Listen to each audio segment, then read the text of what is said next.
Hare Krishna and welcome everyone to our weekly Bhagavad Gita session.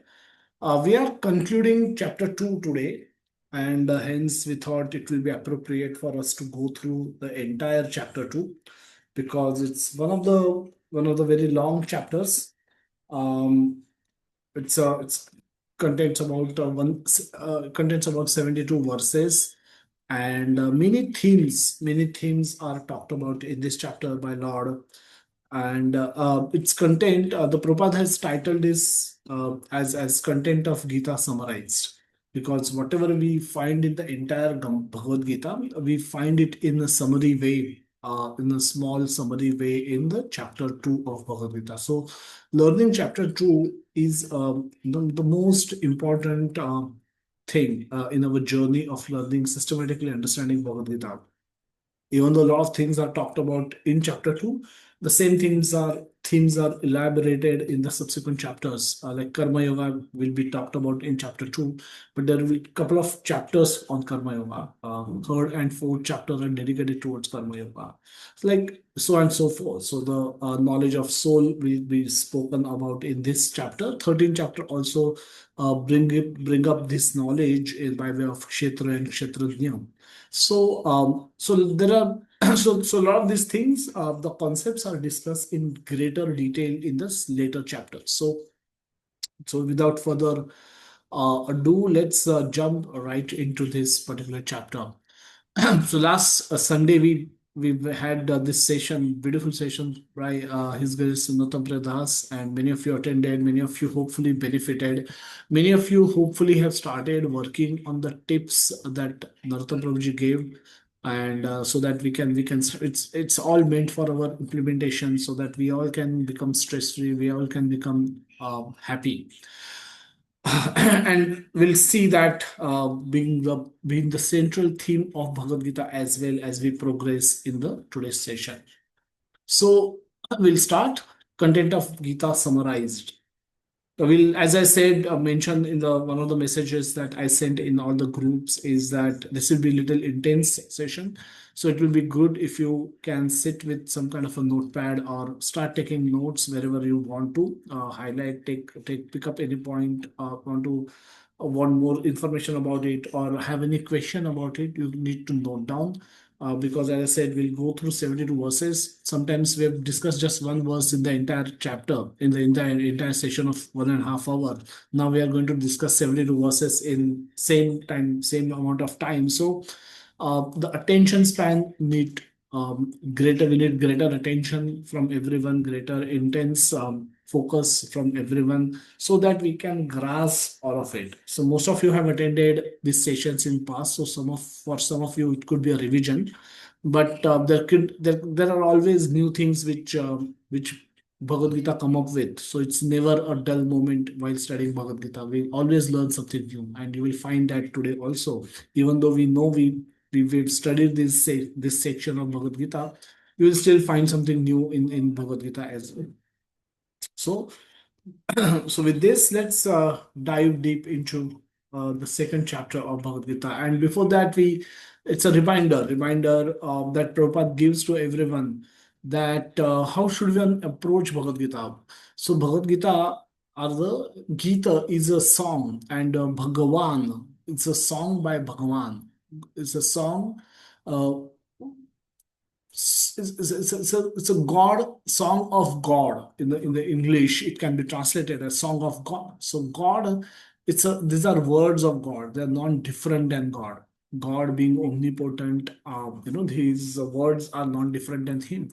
So in order to fully understand God, we need His mercy.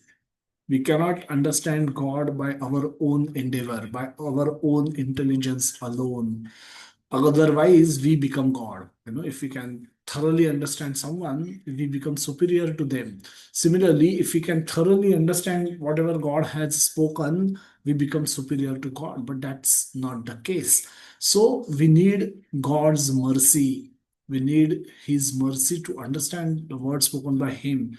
And for that, we need to have humble attitude, humble and submissive attitude. So Prabhupada makes it very clear that we cannot approach Bhagavad Gita in a challenging mood. that I am professor of Sanskrit. I have studied Sanskrit for falana years. So मैं भगवत गीता सीख पाऊंगा on my own. Not going to happen. You will not understand anything out of it and not benefit out of it. Worst is not understand is and worst is not benefit out of it. So what's the use? So be humble, be submissive. Prabhupada writes, at least theoretically accept Krishna to be the supreme personality of Godhead. We may have many conceptions about God, but while studying Bhagavad Gita, the words of Krishna, we should at least theoretically accept Krishna as the Supreme Personality of Godhead so that our challenging mood becomes sober. And then we become open, our mind becomes open for learning. And everyone in the world accept Bhagavad Gita to be the best philosophical book in the world. So there is something that it contains which we can be benefited of, which can benefit us. And in order to access that secret knowledge, we need to be humble, we need to be submissive. So that's the ground rule that anyone Prabhupada writes very clearly that anyone who does not approach Bhagavad Gita in this way, for them Bhagavad Gita remains to be a great mystery. They may write articles on it, they may write books on it, but they cannot benefit. It's like licking honey bottle from the outside. They're not even getting the slightest taste of Bhagavad Gita content, what Bhagavad Gita contains. Why? Because of their attitude towards Lord Krishna and his words. So, ground rule, be humble, be submissive, at least theoretically accept Krishna to be the supreme God. And then try to hear this class, then try to read Bhagavad Gita. In this way, we will understand Bhagavad Gita. Bhagavad Gita begins, the first word. There are many speakers in Bhagavad Gita. Dhritarashtra speaks, Duryodhan speaks, Arjun speaks, Sanjay speaks, and Krishna speaks. So the Bhagavad Gita opens with the famous verse from Dhritarashtra inquiring with Sanjaya that Mamaka Pandavaschaiva Kim Kurvata Sanjaya. That he knew that his sons and sons of Pandu have assembled in the battlefield of Kurukshetra. Now he wants to know what are they doing? What is happening there?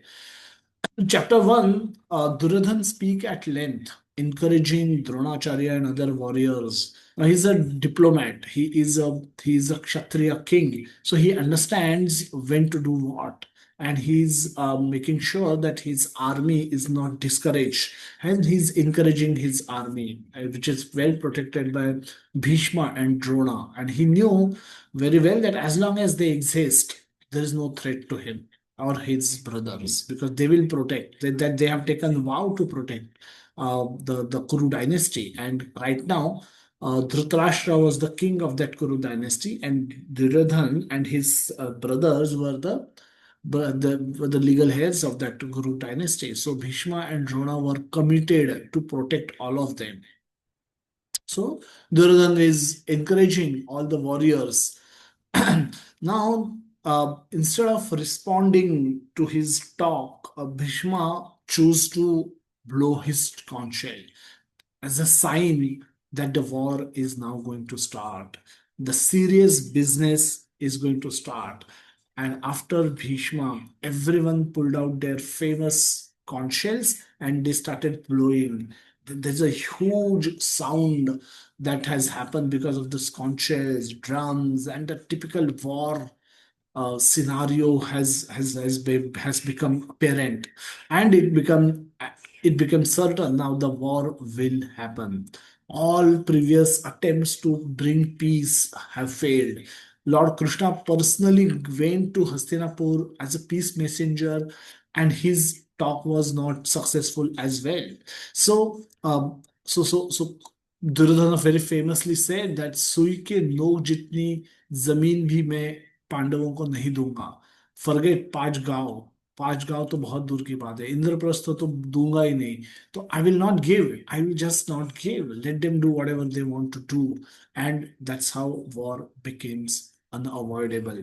And this is where they all landed. Arjuna sitting on the chariot as a charioteer, and Krishna chooses to become his driver. Uh, Orders Krishna to take his chariot in between two armies. And Krishna, as an obedient servant, quickly follow his instruction and takes the chariot in between two armies and asks Arjuna to see whatever you want to see. So Supreme Master Bhaktavatsala Krishna, Bhaktavatsal God, Bhaktavatsal Supreme Personality of Godhead. But when he is always eager to render service to his devotees. What kind of a supreme master we have? We have that kind of a master who wants to serve his devotees. And how what kind of devotees that master has? Devotees always want to serve his God, their God. So devotees are eager to serve Lord, and Lord is eager to serve devotees. So Prabhupada write in the purport, there's a sweet exchange of loving competition that goes on between Lord and his devotees that nobody else can understand. So Lord is eager to serve Arjuna in some way or the other. So he becomes chariot driver and quickly follow his instructions. Uh, unf- uh, but Krishna is Krishna. Krishna is Krishna. Even though he is acting like a chariot driver, he is still supreme personality of Godhead, and he still has his own agenda. No matter what the thought process of the two armies would be, but Krishna has his own agenda, and he takes the chariot and stops in front of Bhishma and Drona, and not Duryodhan and Dushasan. Bhishma and Drona are the most beloved personality for Arjuna. And on the battlefield uh, where he's supposed to fight war from the side of Pandavas, he has to overcome these two personalities in order for this war to be won. And in order to remind that, Krishna stops chariot in between, in front of these two great personalities, and seeing them, Arjuna starts melting as if melting in compassion. So Krishna can test his devotees, and when Krishna conduct test, he can hit where it hurts the most, and this is where Arjuna starts becoming overcome by compassion. Arjuna is realizing now that this is not a trial of arm. He doesn't want to do a show off of how much archery he has learned in front of his elders. That all has happened in past, and everybody those mock fights he's always won, and they were happy to lose. But this is real. This has become real now. This is he will have to kill, or he will have to get killed. Now this is a crucial moment. By Krishna's arrangement, Arjuna's anger for revenge, and other all other issues suddenly disappeared. And he says, Nimittani cha pashyami, विपरीतानि च केशव. जो मैं सोच के आया था वैसा नहीं हो रहा है ओ लॉर्ड, अभी उल्टा ही हो रहा है. So abhi I am feeling ki why am I killing? Why am I trying to kill these people? And if suddenly Arjuna is surrounded by various doubts, fears, and confusion. So starts giving many reasons to Krishna. He talks extensively in the chapter 1 and gives many reasons to Krishna. Why fighting war is wrong. What is he trying to justify? Why fighting this war is wrong. Now he's giving this lecture to Krishna on the battlefield when the conch shells were blown and everything, all their previous attempts to avoid war have failed. And now Arjuna is giving reasons why war should not happen, why it is wrong to fight a war for a small piece of land. End of it, he keeps aside his famous Gandiva, unable to stand on his own feet. He sit down in the chariot crying. The reasons that Arjuna gave for not fighting: compassion. Why to kill friends, relatives, friends and family members? that covered in the Bhagavad Gita, the chapter 1, 28 to 30th. There's no enjoyment. How can I enjoy without people I love? 31 to 35 verses. Fear of sinful reactions, 36 to 38. And destruction of family tradition, 39 to 43. All this led to indecision. So, out of these four reasons that he gave for not fighting this battle, which one, according to you, is the strongest argument by Arjuna? From 1 to 4, is it 1, is it 2, is it 3, or is it 4? Which one is the strongest? Is killing friends and family member is the strongest? No enjoyment is the stronger argument, because there is one prime principal argument, and other arguments support the principal argument. So it will be helpful if you can go to the chat box and start typing one or two or three or four. All four are compelling. Now, could there be one stronger and the other supportive? So I'm looking at one strongest argument by Arjuna. जब अर्जुना ने भी ये सोचा होगा कि मैं चार argument दे रहा हूं, according to him, which is the strongest argument?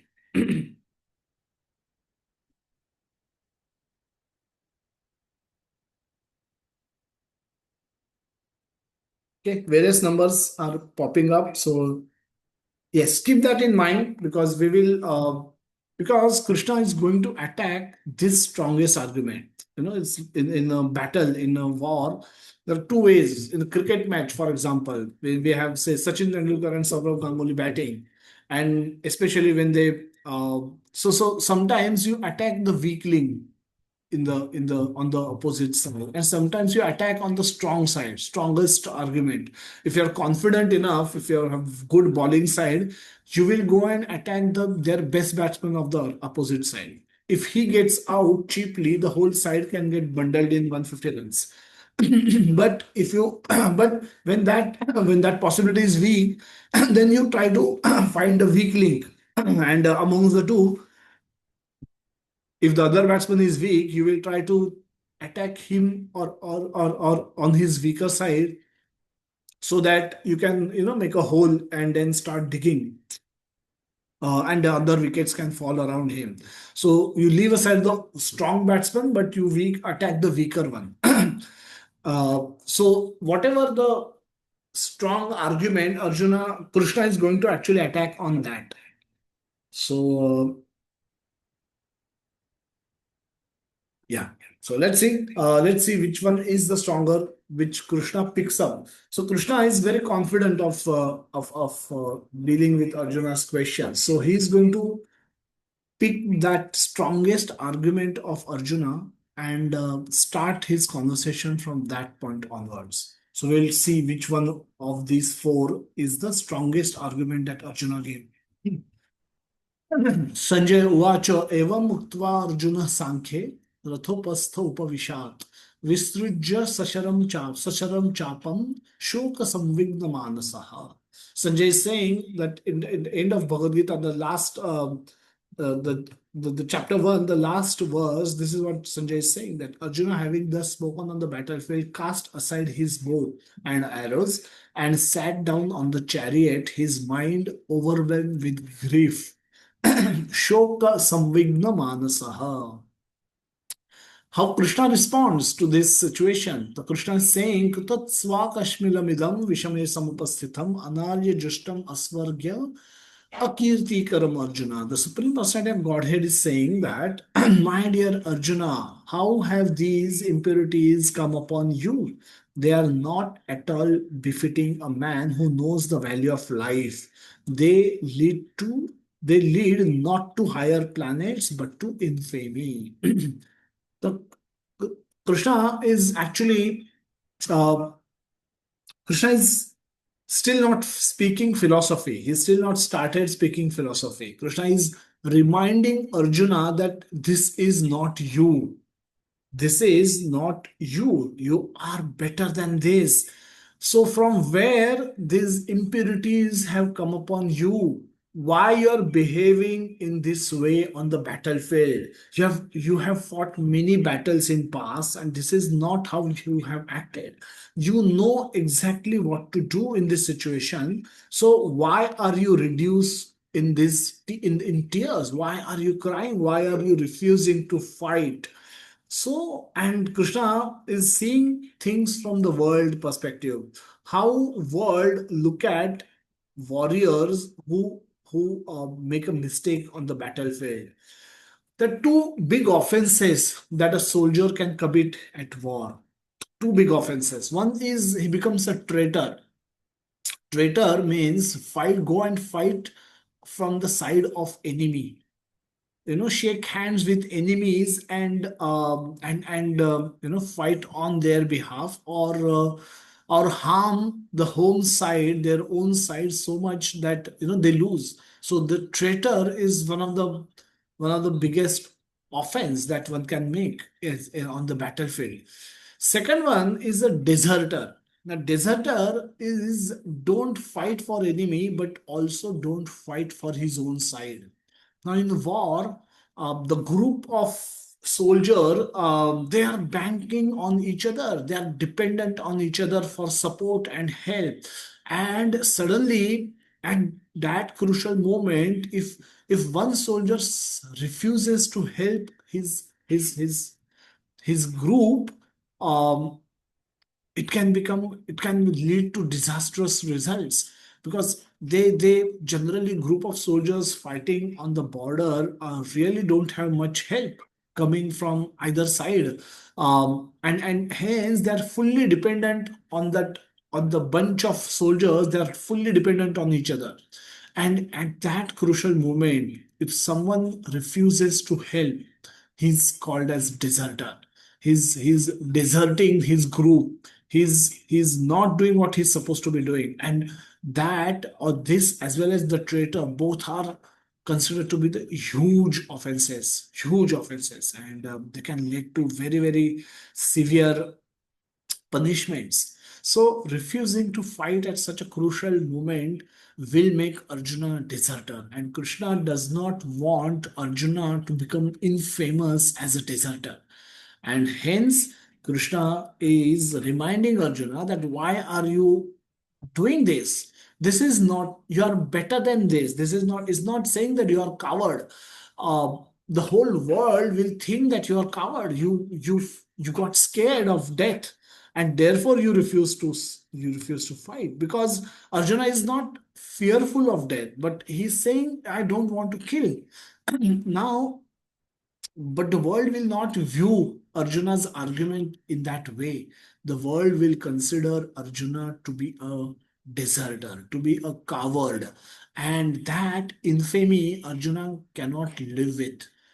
That itself, for a Kshatriya, for a glorious Kshatriya, becoming infamous like this is worse than death.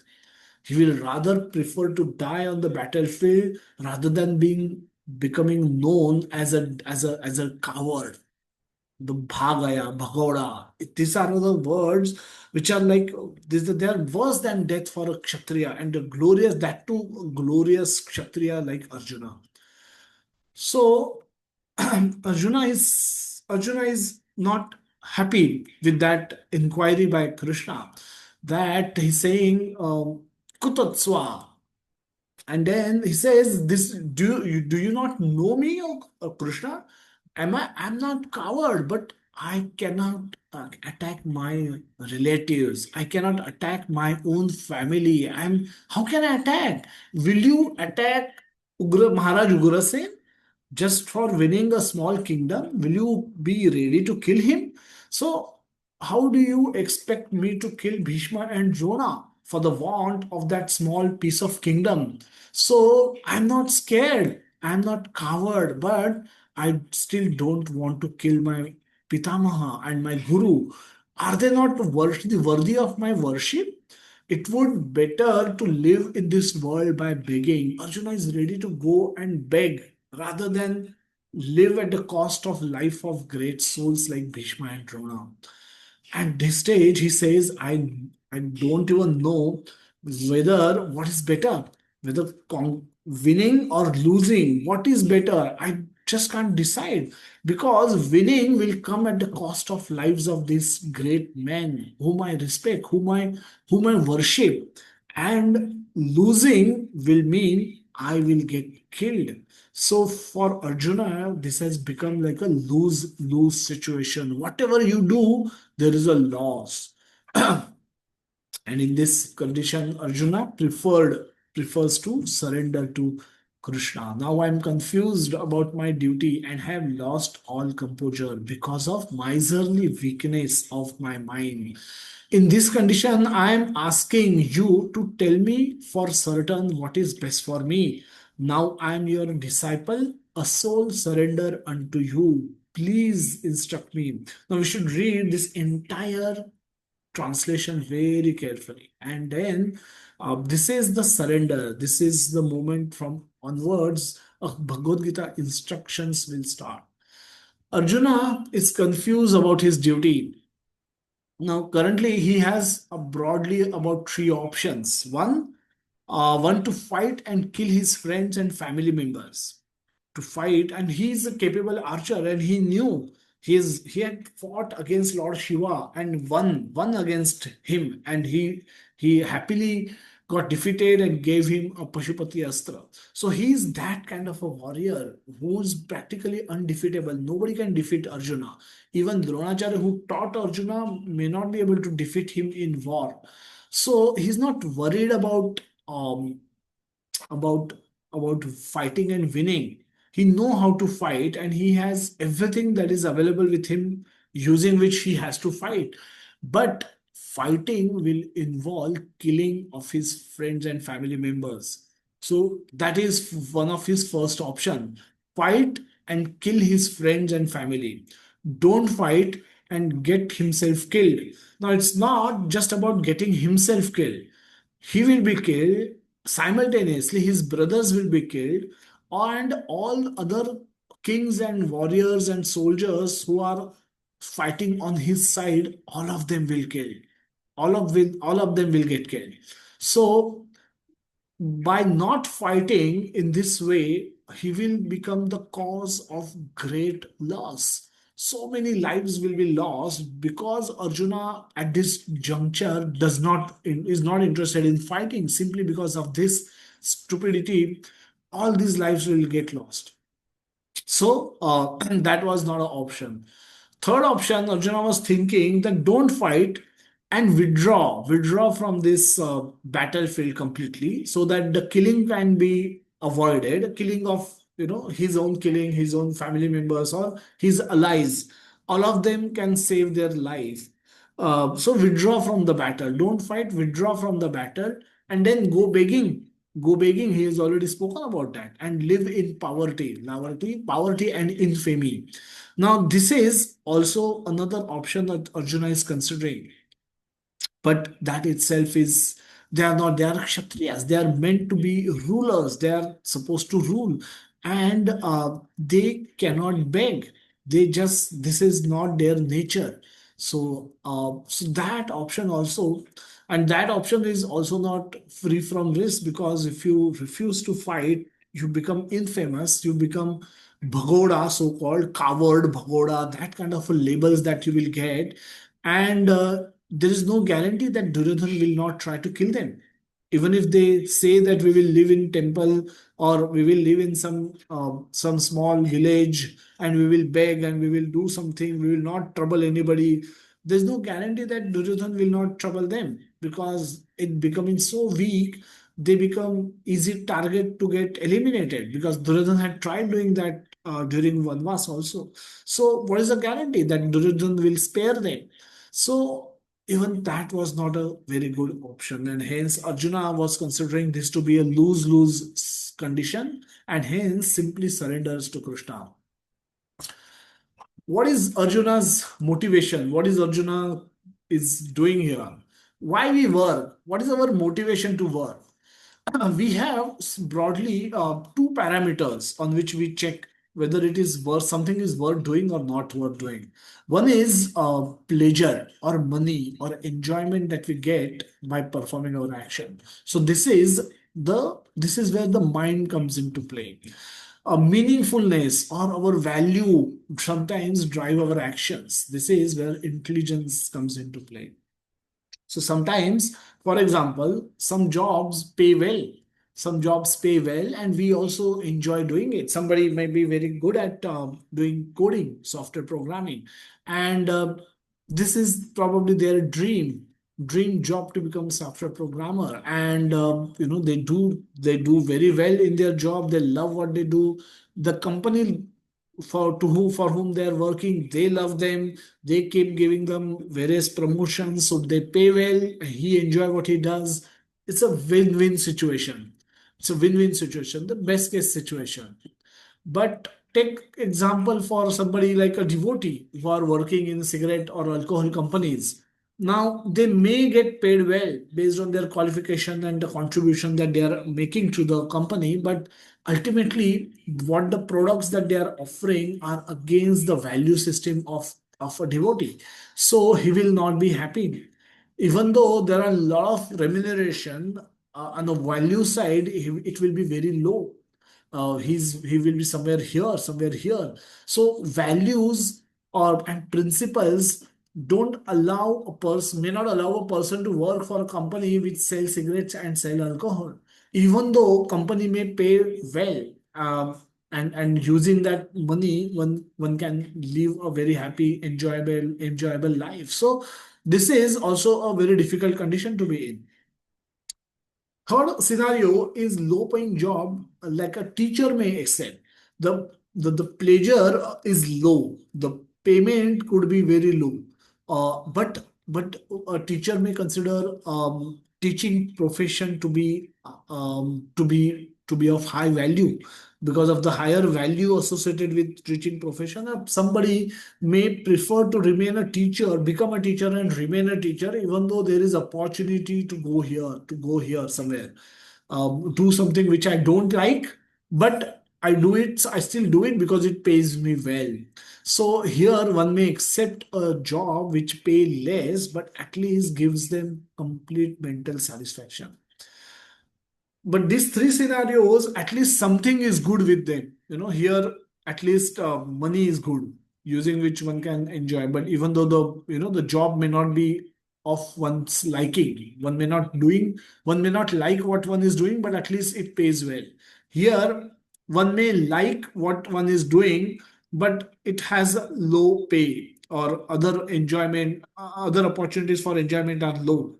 And here it is best case scenario. The what you like what you do, and also it gets rewards sufficiently, handsomely. So this is like a best case situation.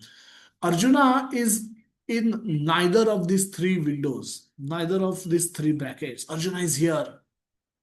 Arjuna doesn't is not going to like what he's going to do on the battlefield of killing his family members and friends. So he does not like what he's doing, neither he's accepting it to neither. So there's no liking, not there's no pleasure. Because if they all get killed, he will not be able to enjoy anyway, and hence he's here. This is the worst case to be. Neither one enjoy, nor there is any meaning or value associated with the work. That's why he's questioning, why should we do it at all? Why should we do this at all? Arjuna is here, and hence he's inquiring what is his best duty, what is best for me. Pruchhami tvam dharma samudha cheta. In the bewildered state of mind, I'm asking you, what is best for me? Arjuna is crying, Krishna is smiling. Why is Krishna smiling? Krishna is not smiling at Arjuna. Seeing things changing, Krishna is pleased and hence smiling. Now he wants to take up this opportunity. Things are happening as per his plan, and hence he's smiling that his plan has become successful. And Arjuna is going to put surrender. Arjuna has surrender, and now I'll speak Bhagavad Gita for people to study that in year 2025, become Krishna conscious and go back to Krishna. This same Bhagavad Gita will be spoken by Krishna about 5,000 years back. And he, sensing this opportunity to speak Bhagavad Gita, he starts smiling. What has happened? Three things have changed. A friend has now become a student. A friend is, even though he's sitting, seems to be sitting in a higher position as a charioteer, and Krishna is sitting on a lower position as a driver. He is surrendered to Krishna. He's become a student of Krishna. The chariot driver, who is not a very high position, has taken a position of a counselor or a teacher, has become a guru. Shishyaste aham shadimatvam prapannam. I have become your surrender student. Please instruct me. So he's accepted Krishna as a teacher, as a guru. And the battlefield, his Krishna is now going to turn this battlefield into a classroom, a Zoom classroom or a physical classroom, where he's going to speak philosophy of Bhagavad Gita that will be benefiting humanity thousands and thousands of years later also. So Arjuna at this point just don't want consolation. He want education. And that's exactly what Krishna is going to give him. Sri Bhagavan Uvacha, the first verse of Bhagavad Gita actually begins from this 2.11. Ashochan anvashochastvam pragyavagdanscha bhasase gatasuna gatasunshcha nanushocanti panditaha. Now, Ashochan anvashochastvam. Now, the Supreme Personality of Godhead said that while speaking learned words, you are mourning for what is not worthy of grief. Ashocha means mourning. Shocha means shoka or lamentation.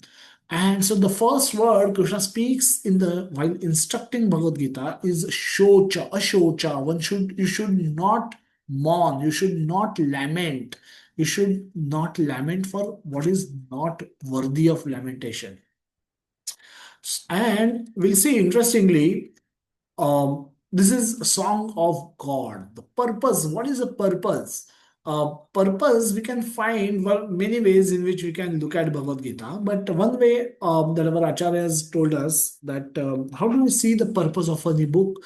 You see the first instruction and the last instruction. And if you see a correlation between the two, you can find the purpose of that book in that correlationship. So the first verse that we saw just now, that Ashochan Anvashochastvam, do not lament. Now 2.11, Krishna is speaking, do not lament. And that's the first word Krishna is speaking. Krishna concludes his instruction in the 18th chapter, 66th verse, when he speaks the famous verse that Sarva Dharman Parityajya Mam Ekam Sharanam Vraja Aham Tvam Sarva Papebhyo Mokshayishyami Ma Shucha. Ma Shucha means do not fear, do not lament. So the instructions which started with don't lament conclude by saying don't lament, which means Krishna wants to make Arjuna free from lament, get Arjuna out of lamentation, becoming free from lamentation, free from misery is the goal of the whole speech of Bhagavad Gita.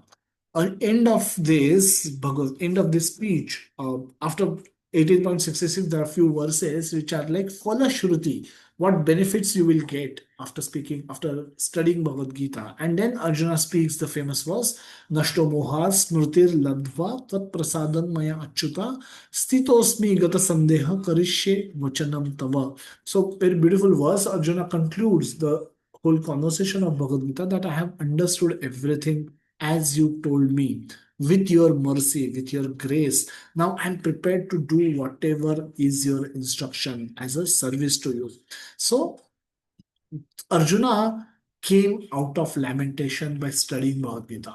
So we should also hope to get out of our lamentation by the study of Bhagavad Gita. So even though there are many speakers of Bhagavad Gita, we saw Dhritarashtra Uvacha, Duryodhana Uvacha, Sanjaya Uvacha, Arjuna Uvacha, and Krishna, Sri Bhagavan Uvacha. Krishna's words are most important. In the entire Bhagavad Gita, Krishna will predominantly speak, while other speakers comes and go, but Krishna is going to speak in a predominant way. So his words are most important. amongst Krishna's words, some are conversational words and some are instructive words. So his instructive words are most important for us from our point of view. So we should be looking when we look at the verse, which we need to understand which one is instruction. And within instructions also there is a gradation, there is a progression. So the higher there, once you get a higher instruction, the previous instructions become subordinate. Then you have to follow the higher instruction, and some instructions you will see getting repeated time and again from time to time. Why? Because those are important instructions and therefore those are repeated. So overall, instructive words of Krishna need to be paid more attention to as we progress in the study of Bhagavad Gita. Now, which one was the most compelling argument that Arjuna made in Krishna has picked up the topic of soul to describe, to eliminate his argument about killing. And from 2.12 onwards until 2.30, Krishna is actually going to attack that strongest argument that Arjuna gave, that how can I kill my family members? And because everything else actually comes as a supplementary argument, but the principal argument is how can I kill my pitama, how can I kill my Dronacharya, and they are all worthy of my worship. You are asking me to kill them. And what is the reason? What is the motive? To get a piece of land. Is this valuable? Is this so? This principal argument was about killing. All other enjoyment and all of those, they are there, but those are supplementary argument. The principal argument is actually killing. How can I kill? Will you have killed your grandparents? Will you go and kill your grandparents and Guru Sandipani Muni for getting a piece of land? Would you have done that? Then why you are asking me to do that? So this is the principal argument. Now Krishna is attacking, is confident of his own obviously knowledge, so he is going to attack the strongest argument that was made by Arjuna by bringing up the topic of soul. And by soul, it's not that Arjuna has not heard of soul.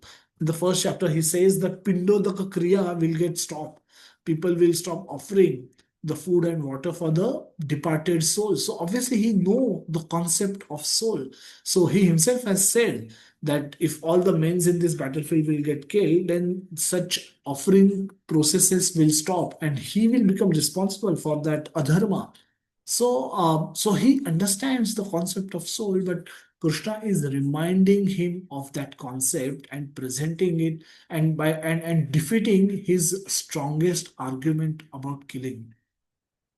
नत्वेवाहं जातुनासं नत्वं नेमे जनाधिपः न चैव न भविष्यामः सर्वे वयमतः परम. That there is soul and that soul is eternal. देहिनोस्मिन् यथा देहे कौमारं यौवनं जरा तथा देहांतर प्राप्तिर धीरस तत्र न मुह्यति. As the embodied soul continuously passes in the body from boyhood to old age, boyhood to youth to old age, soul similarly passes into another body and death. A sober person is not bewildered by such a change. The existence of soul itself is the first primary lessons that Krishna wants Arjuna to learn. That you're worried about killing, O Arjuna, but have you forgotten that all of these bodies that you see, they are not the real, that is not the real nature of these people.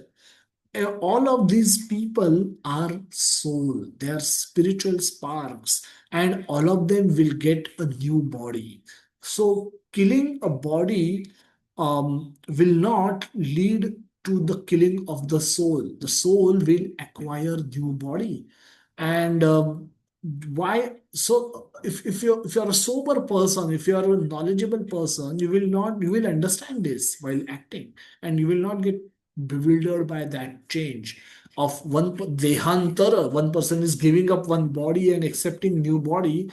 We see this happening all the time, all around us. So when this happens to your loved ones, why should you be worried? Why should you be confused about this change? So That is the strongest argument given by Krishna, or given by Arjuna, and the strongest reply given by Krishna. The soul, na jayate mriyate va kadachit. There's no death, there's no birth and no death for the soul. It is always existent. It is unborn, eternal, ever existing, and primeval. In the soul is not slain when the body is slain. So, just like one put on new garment, giving up old one, soul similarly accept new material bodies, giving up old and useless ones.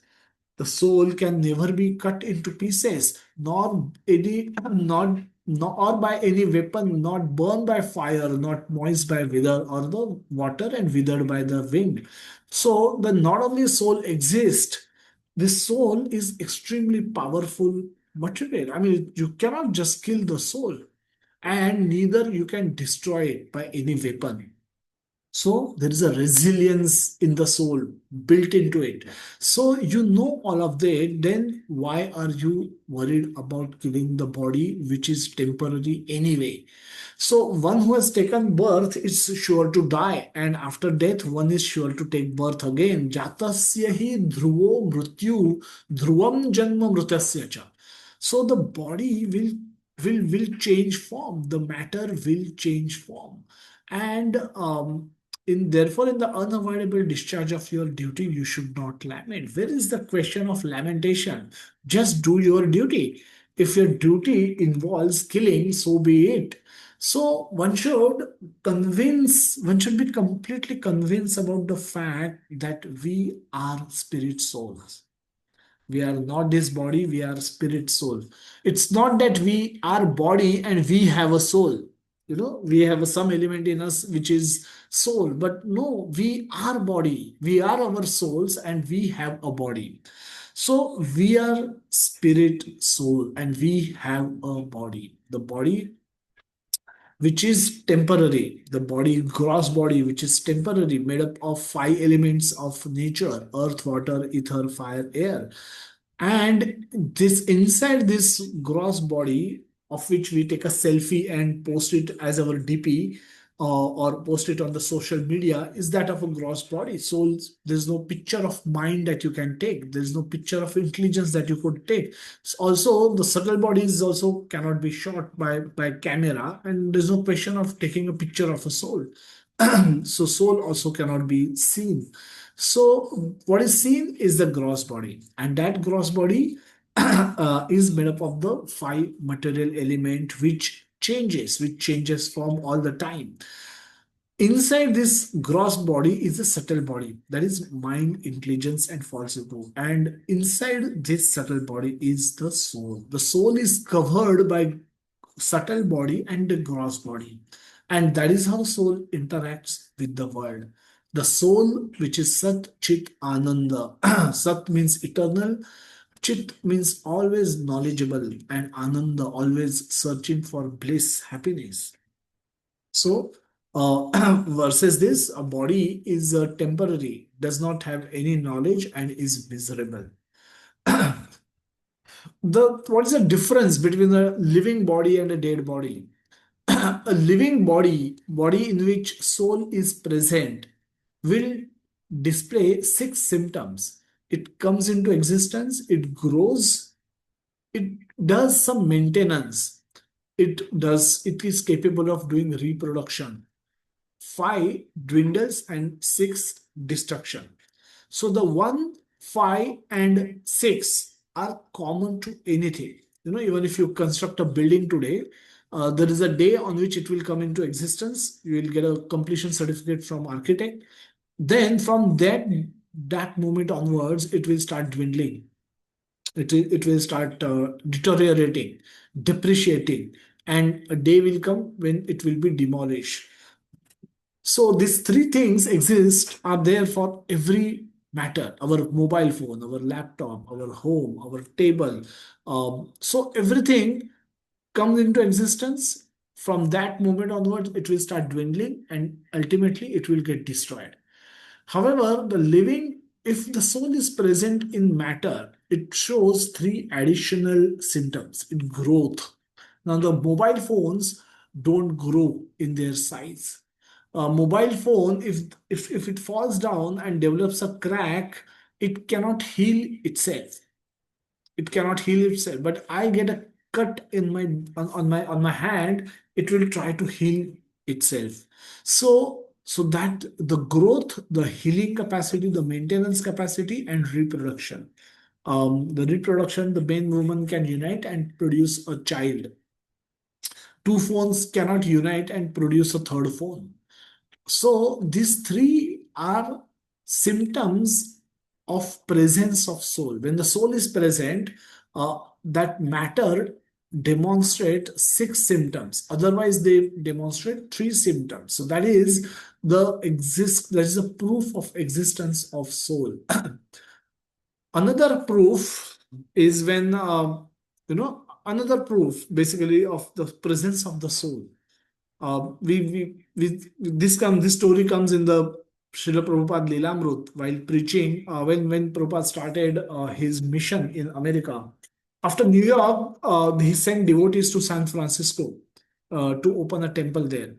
Uh, and that's where, so devotee, and he used to visit San Francisco often, and then devotees used to arrange programs for him. They used to take him to many places, schools especially, churches, etc. So Prabhupada once came to a school in San Francisco, and he asked for the most intelligent boy to stand, and then he asked him some questions.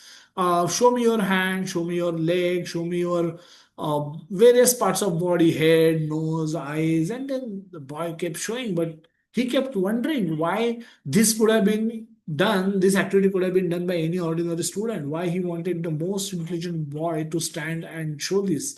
So Prabhupada later asked him, so if this is your hand, if this is, when you say this is my head, my hand, my foot, and my body, where are you? Where are you? So this is very logical way of understanding that we are not the body that we see ourselves in the mirror. We are something else other than this body. We say this is my hand, just like we say this is my kurta, just like we say this is my hand. But I don't say I the hand. I don't say I the leg. I say my hand, just like I say my kurta. So there is a owner, there's a owner who is owner of this hand different than the hand. Similarly, there is a owner of this kurta different than the kurta. I am not my kurta. So logically we can understand that the owner of the hand is someone else, is inside, is probably inside the body, but it's not the body. I still say this is my body, but I don't say I'm this body. So logically, we can understand that we are different than our body. When someone passes, some person dies, he say he passed away. Now the person might be lying in the bed. So he's there. Why we say he passed away? Who is gone and where he is gone? And who is then lying on the bed? Who is there? The body which is left behind. If that is not the person that we are referring to, then who has left this body? That person is the soul. That soul has left the body. Even though the body is lying in front of us, we suddenly become not interested in that body anymore, because we know that the driver of this body has left the body. They know of the embodied. So let's try to understand the proof of soul by discussing reincarnation, out of body experiences, and near death experiences. This is how we can get a proof of soul, because we need to sincerely get convinced that we are not this body. We function as if we are the body. We go to school as if we are the body. We go to office as if we are the body. We go to the market thinking we are the body. We perform all our actions thinking as if we are this body. I am a Maharashtrian body. I am a Gujarati body. I speak Gujarati. I speak Punjabi. I am a Tamil body. I am a Andhra body. I am a Telangana body. I am body. It is so much engraved in our consciousness that we forget often that we are soul. And hence, this reminder is most crucial for us to understand that we are soul. We have a body. Again, various ways in which scientists have proven the reincarnation happens. Reincarnation is an event when a soul move from one body to another but still have some remembrance of previous body, and soul is able to remember the events and the people from previous body. Soul is able to recognize, soul in new body as a child is able to recognize the people from his previous life. He's sometimes shown birthmarks or birth defects, or he in the behavior he show phobia, and he behaves as if when exposed to the previous life situations, he behave as if he was in the previous body. So there are various ways in which scientists have confirmed. Obviously they take care, they want to make sure that people don't do fraud. For instant fame, somebody become that I'm reincarnation of so and so, some famous Shivaji Maharaj, for example, somebody may say, and then you will become very overnight famous because people will come take your interviews, and all of that nonsense can happen. So scientists do take caution that not we don't generally certify, they don't very lightly. This is a serious business. Somebody to be concluded as being a reincarnation is a serious business. We just study one famous case of James Leninger.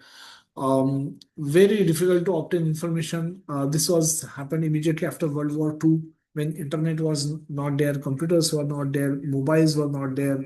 Born to an educated American parent, started having nightmares when at the age of 2, and had an extraordinary knowledge about fighter planes and played exclusively with them. So this is behavior, remembrance, behavior, dreams. And during counseling, he revealed that he was a fighter jet pilot who was killed by Japanese in World War II. Most statement made by him uh, turned out to be true. The scientist did an independent verification. Scientists also took him to the previous life family members of previous James. So his name was James as well in the previous life as well. But when he was exposed to his family members of previous life, he recognized all of them. He recognized his sister, and he dealt with her as if he was a small child of I think 4 to 5 year old, but he dealt, and that lady was an elderly lady because um, James was a fighter jet pilot, and he was not very young as well.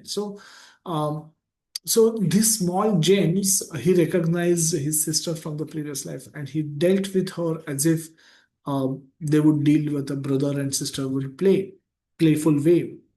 He also recognized his co-pilot who survived that plane crash, and they spoke about things which was that kind of information was not available to anyone, because what happened before they took off that particular flight, and then how they were flying and what they were doing and what they did prior to that, all of those things he could reveal, and that was a shocking revelation because this kind of information is obviously not available in public domain anywhere, and hence a lot of research, a lot of um, analysis, this was concluded to be the case of reincarnation.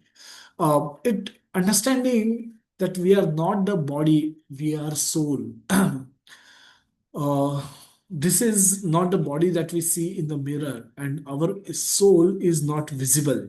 Here in the picture, you can see there is a Krishna who is the super soul who is observing, and the soul is driving the machine of this body, making this go turn left, turn right, and he's seeing in the heart the image that is seen in the mirror.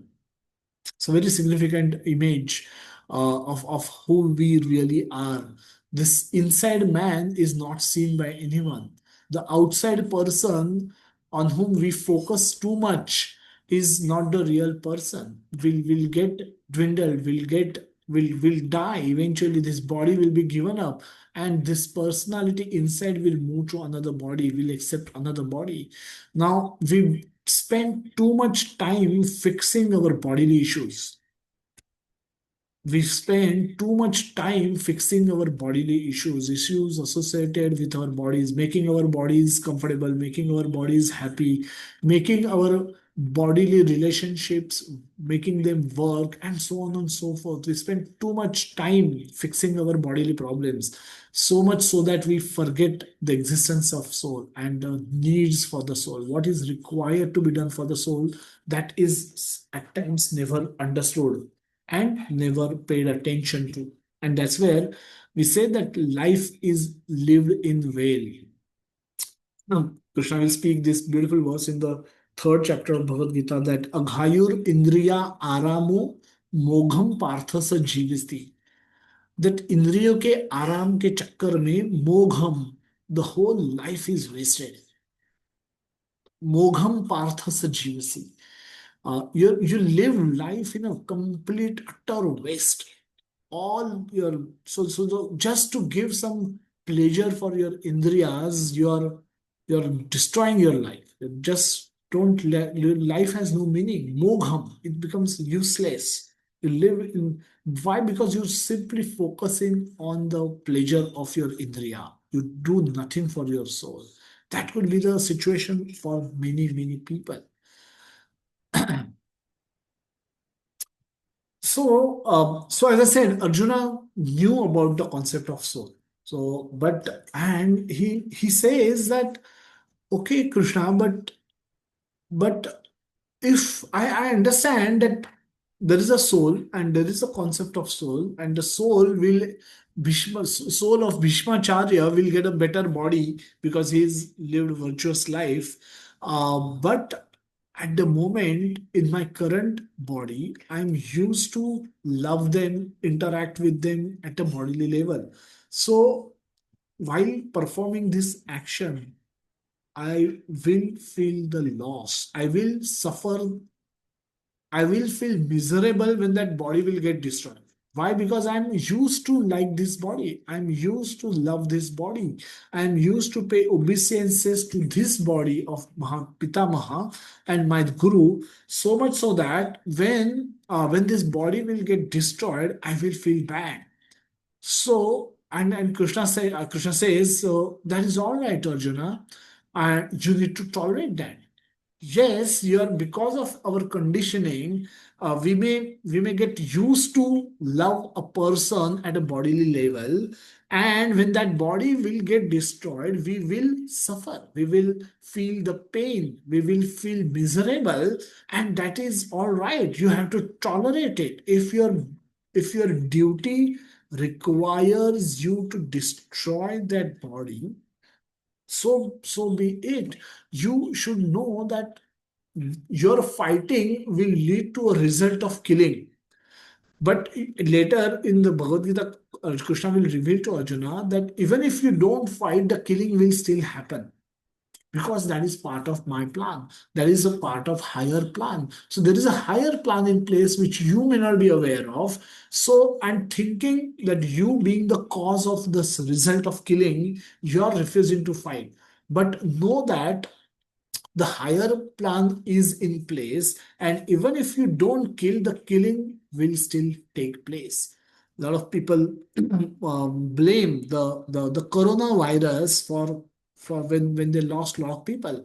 A lot of our loved ones were lost, but when you apply this same thought to 2020 and 2021 situation, when our relatives, friends, and close loved ones were leaving their bodies because of getting diagnosed by coronavirus. If you think corona is the only reason why they died, and had that corona not been there, they would have lived, think again. Think again, because that might not have been the situation. If they were to live, there are people, 80-year-old and 85-year-old people who got admitted into hospitals and came out successfully, they might be still alive. And there are 25 and 35-year-old people who got infected. They went to hospital and they died. So so think again that it's not always our action. The what we see is the immediate cause may not be the only reason why we see the result. There could always be the higher plan. There will always be a higher reason. There will always be a higher reason of law of karma.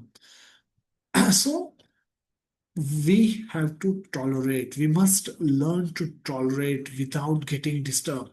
So these events will happen. Why? Because it's not because happening only because of my actions, my action or not taking action. It just doesn't only depend on my action, on me. There is a higher plan in place, and if that higher order want killing to happen, it will still happen. Even if I don't fight, the killing will still happen. Every living being loves someone. They have a natural desire to be loved and to love. But the relationship and love in material world is temporary. Every living being wants to serve someone.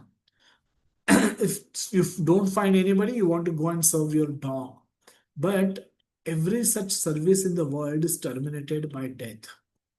However, God is eternal, soul is eternal, and loving relationship they enjoy with each other, that is also eternal. So the loving service that we will offer to Krishna is called Sanatan Dharma. That is the eternal religion of all the living entities, is to love and serve God. And that, why it is eternal? Because you can do it eternally. You can do it for eternity. Why? Because God is eternal, Krishna is eternal, and you as a soul, you are eternal. And hence, this can go on forever. So we should turn ourselves, our attention from loving the temporary, serving the temporary, to loving and serving the eternal, loving and serving Krishna, who is eternal master of us. Prahlad Maharaj beautifully says in his prayers that you are my eternal master and I am your eternal servant. So I'm helplessly loving you. I'm helplessly remembering you. And I can't do anything else but to love and serve you. I have simply no independence. And I'm helpless because eternally you have been my master and eternally I'm serving you lovingly. And so loving you is a natural tendency of me. So I'm helpless. And that's how he says to Lord Narasimha that, I'm just helpless. I just don't know anything else but to love you. That is Prahlad Maharaj's position. But for our position, we need to make sure that we divert our attention from the words of this world, from the relationship of this world to Krishna. So it's not about becoming irresponsible, but it's becoming, uh, but we get guided by the scriptures and doing our duties nicely, but still developing loving relationship with Krishna. Um, Spouse, family, money, work, um, going forward, possessions, pleasures, and finally friend, enemy, and finally the dog-centeredness. We may choose to live life anyway, but all of that will give us misery. All of that is going to make us feel miserable, and hence, we should deal with everyone. There is a tolerance that we need to build. That goes without saying because we will feel miserable while continue to while developing our loving relationship with our with the temporary bodies. So, so after this, Krishna Again, Krishna will come back to the discussion of how to act, because pruchhami tvam dharma samudachita. Arjuna is asking a very specific question, that what should I do? Which means, even if I am a soul, knowledge that I am a soul, that I'm eternal soul. As long as I am possessing a body, I will have some duties which are unavoidable to the body, and hence I am forced to act as long as I am possessing a body. Uh, and Krishna will speak this by way of explaining various yoga. Yoga is union, to unite with God in some way or the other. Different yogas explained in Bhagavad Gita are karma yoga, jnana yoga, buddhi yoga, or nishkam karma yoga, dhyana yoga, and bhakti yoga. There are the five principal topics that comes, different types of yogas that comes in the Bhagavad Gita. Bhagavad Gita has various ways in which people can act, various ways. And starting from adharmic activities, durene yav avaram karma, abominable activities, activities which should not have been done at all, adharmic activities, rascals, activities done by rascals. So those also exist. Then there are dharmic activities for self-enjoyment. Those also exist. So there's a progression. So dharmic activities, people at least recognize the presence of God. Adharmic people don't even recognize the existence of God and law of karma, or they have simply no fear. And in a very stupid way, they act as if there's not going to be any reaction. There's not going to be any accountability for their actions. Without that knowledge, they act, and in all kind of sinful adharmic way. Better than these, obviously, are the dharmic activities, but for self enjoyment. Now, this is called Karma Kanda section of Bhagavad Gita. Karma Kand, where we offer prayers. We have many prayers, like somebody go to Hanumanji and pray that tum to ho ajanma brahmachari, mujhe de do ek sundar nari. Now, why is performing bhakti? Because he want a beautiful wife. Then there are many prayers. Swami Jai Jagadisha Hare. That Santata Sampata Sabahi Bharapura Pave. Santata is children, and Sampata is opulence. Sabahi Bharapura Pave. कितना चाहिए? बहुत सारा चाहिए. Swami Jai Jagadisha Hare. And there are many ways in which people pray to God for getting all of this. So these are not best activities, but they are still better than adharmic activities, adharmic sinful activities. Better than this is devotional service, nishkam karma yoga, or and devotional service. So devotional service is also referred to as paradharma, devotional service. Now that also happens at two levels. Performing activities for self purification, like hearing and chanting. Are we giving pleasure to God? Yes. Krishna seeing us watching, instead of watching movies, if we sit down and chant nicely in the morning, um, Krishna is going to feel more happier than that. But however, this is not still done for the pleasure of Krishna. We are doing it primarily for our own self purification. The pleasure giving activities comes much later. Gopis perform all their activities for the pleasure of Krishna. Gopas, Vrajavasis perform all their actions simply for the pleasure of Krishna. They have nothing left for self purification to be done. Their only activity is to please Krishna, make Krishna happy. So, Krishna says, don't perform abominable or adharmic activities, as they will lead to sinful reactions, but prescribed duties must be performed. Reactions will come. Prescribed duties, when you perform under the influence of modes of material nature, certainly the reactions will come. And he says devotional service is the best because they don't give any reactions, as well as they are capable of burning past accumulated reactions and make us peaceful, happy, and open door for us to go back to Krishna. So in this one slide we have everything. what people are doing generally, where we might be fitting. We could be fitting somewhere here, somewhere between these two boxes. Hopefully not in between these two boxes, but at least between these two boxes.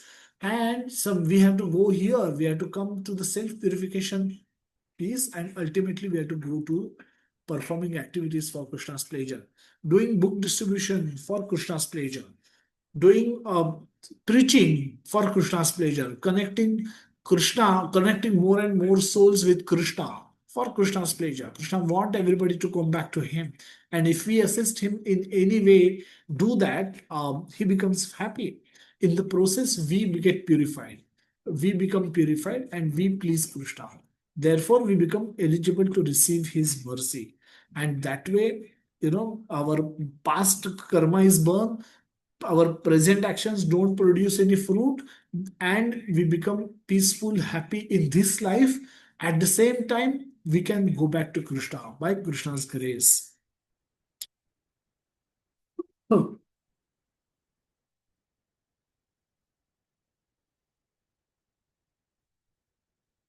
So Krishna has answered many explicit questions. Whatever questions were asked, Krishna was answering. But due to the intimate relationship that he shared, especially with Arjuna, he is asking questions, he's answering questions which were not asked by Krishna also. Example, we see home, we come back home and husband comes late. And simply by observing wife, without her asking any question, he can start giving justification for why he came late. So sometimes Krishna will actually do something like this. Now Krishna started replying to the subtle question by Arjuna, that if the soul is Brahman, Aham Brahmasmi, then does it have any work to do in this asat temporary world? Then Krishna wants his friend to get the correct understanding and not drift to the wrong path. Hence, he immediately does the course correction for Arjuna. Karma Kanda. He explains Karma Kanda section in from 2.31 to 37. Even if Arjuna identify with his body, fighting as a Kshatriya, by fighting as a Kshatriya, he will become happy. If you don't perform material prescribed duties, then you will get sinful reactions, and that will bring infamy to you. But if you choose to perform prescribed duties, if there is no loss or loss in winning or losing, you will continue to enjoy. Hatova prapsasi swargam jitva va bhokshase mahim tasmat uttishth kaunteya yudhaya kriti nishaya. Hatova, if you die, you will get heaven. If you win, you will enjoy the opulence of this world. Hence, there is no loss. So the what was lose-lose situation perceived by Arjuna, Krishna is presenting it as win-win situation. So either way you will win. Moving forward, Krishna take him through the Buddhi Yoga or Nishkam Karma Yoga section. Now this is one of the big section, starting from verse 2.38 till 2.53, where Krishna is asking Arjuna to fight without any reaction. He says, perform actions in such a way that they don't produce any reaction. Karma and jnana are combined together in this section. Prabhupada explains this section from devotional perspective, which is the ultimate recommendation by Krishna. At the end of Bhagavad Gita, he says, Sarva dharmam parityajya mam ekam sharanam vraja. So it's a devotional verse. Man mana bhava mada bhakto mad yaji mam namaskaru. Always think of me, pay obeisances to me, worship me, and that way you will come to me. So these are devotional conclusions, and Prabhupada don't want people to get misled by while studying Bhagavad Gita, and hence he present devotional conclusions in every section of Bhagavad Gita. Now this is not this is the special mercy that we are getting from Acharya in Parampara, that we don't get deviated from the right path. We don't end up getting a wrong message by studying Bhagavad Gita. We write the correct message. The final message is not lost in the word jugglery.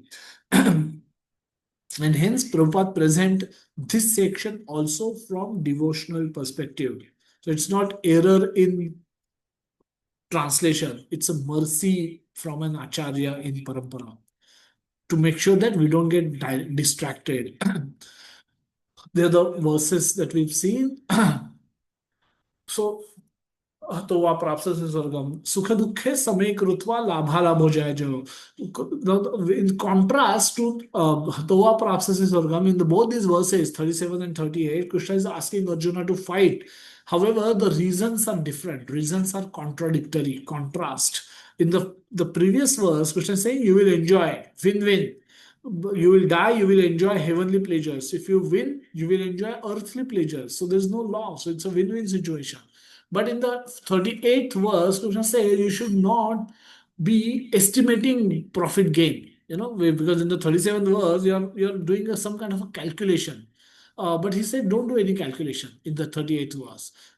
That minimum that act for the sake of acting, act for the sake of fighting without consideration of any calculation. And that way you will not incur sin. So this devotional path, on the devotional path, the benefit of devotional path is na shosti, na shosti. There is no nash of or destruction of your result. Your results are always protected. No matter how small or big endeavor that you make, all your advancement is always protected. Unlike the material world, material achievements where everything is lost with the loss of body, in the spiritual on the spiritual side, everything is protected and you can start from where you left off in the previous life. You should have vyavasayit makabuddhi, single minded focus while performing these actions. And if you have a many branch focus, you will be lost.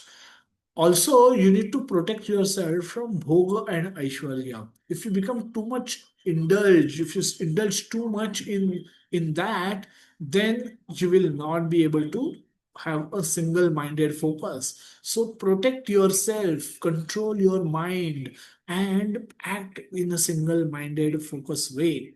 And then you will be able to attain the glorious results. The results that you will attain by performing actions is something that is very significant to understand, that your results are not obtained from your action alone. You have a right to perform your duty, but you are not entitled to the fruits of action. Ma karma phala heturbhur. Never consider yourself to be the only cause of results of your activities. And thinking of this कि ऐसे भी results पे मेरा control नहीं है, तो why should I act? So Krishna says not doing your duty is also not a choice. So never be attached to not doing your duty, which means you must do your duty. Duty, performance of your duty is your अधिकार. सो कर्म तो करना है, पर फल की अपेक्षा नहीं करनी है, क्योंकि कर्म फल सिर्फ हमारे एक्शन के बेसिस पे नहीं मिलता है. There is someone something else that has to be favorable to us in order for us to get any result that we want. And that something else is where Krishna plays his hand. So question arises as to who decides what I should get, what I should not get, and basis what they decide. Who decide that I should take birth in this family? I should be born as a human and male body in Maharashtrian body in Mumbai city in Jogeshwari. Who decides all this on my behalf? And what control do I have? Why not here instead of here? Uh, why not in a Gujarati body? When the world, so everything is happening by in such a systematic way? How can how can karma phala become arbitrary? How can happiness distress come in an arbitrary way? They cannot be. And hence, when we don't get a prima facie answer, we go deeper. We don't say it's all illogical. We go deeper. We don't, which means we don't have all the information. So we try to gather more information by going deeper in the subject matter. So take for example of a cricket match where batting one team comes to bat, they have zero on the board. When the second team come to bat, they have 200 on the board. What could be the possibilities? There could be three possibilities. That scorer is arbitrary, उसको 200 अच्छा लगा, तभी उसने 200 लगा दिया। पहले उसका mood खराब था तो उसने 0 रखा दिया। So is this, does world function like this? that some team can get a zero because scorer का mood खराब था, and some team can start their inning with 200 runs on the board because score का mood अच्छा था. No, the world doesn't function like that. So God is not arbitrary. Also, God is not biased. That he wants to favor one team, therefore he gave them 200 to start with, and he didn't like that previous team, so he gave them 0 to start. So God cannot be biased, God cannot be arbitrary. So third possible explanation is that maybe this is the second inning. They did well in the first inning, took a lead of 200. That's why when they came out to bat, they already have 200 runs on the board, which means the previous inning existed. The previous karma existed. God is not arbitrary, God is not biased. But because that team did well in the previous inning, when they come out to bat in the second inning, they are starting with 200. So God is fair. God is equal to both the team. It's just one team didn't do well. That's their problem. That's not God's problem. They both teams had equal opportunity to do well. But the one team could do well, the other team couldn't do well, and hence they when they came out to bat, it was a zero, and the second team came out to bat, they started with 200. So this explanation make us make sense of situation that we all find ourselves into. The law of karma help us make sense of our current situation and the world in general. The diversity that we see in the world, the results that people seems to get, well, we don't get. The rich, poor, healthy, beautiful, ugly, intelligent, not so intelligent, gifted with talent, skills, abilities, not so gifted. Since we are all born with these qualities, we should accept that they are allotted to us on the basis of our past karma. So past karma decides our present life, and our present karma will decide our future life. In the 2.41, Krishna wants us to be single, have a single-minded focus. Vyavasayitmaka buddhi. But and in the 2.47, he's saying be detached. Be detached. So the purpose or the goal is not equal to result. Purpose or goal is not equal to result. We have to be we have to have single-minded focus when we perform action. While performing action, we should have single-minded focus. And after performing action, we should have detachment. Detachment doesn't mean become irresponsible. A student may say that, Mama, I have studied Bhagavad Gita. Krishna says, be detached, so I will not study. And I will not be attached to the results. So let me not study. So that's irresponsibility. That is not what Krishna is saying. Krishna is saying, be detached to the results. So, which means that when you are studying, before giving performing action, before appearing for exam, you should have a single-minded focus. Study with single-minded focus. Write your exam with single-minded focus. After having done that, be detached to the result. Accept whatever is that is given to you. So detachment comes after completing the action, not before the action. Or not being hard-headed. Being detached doesn't also mean being hard-headed, becoming hard-headed person.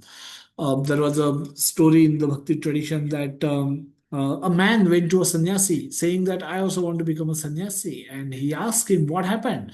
He said, my wife died. My wife died, and I didn't shed even one tear. I didn't cry. So I am very detached from this material world. So I'm fit to become a sannyasi. That sannyasi scolded him. He said, you go back and get married again. He said, why?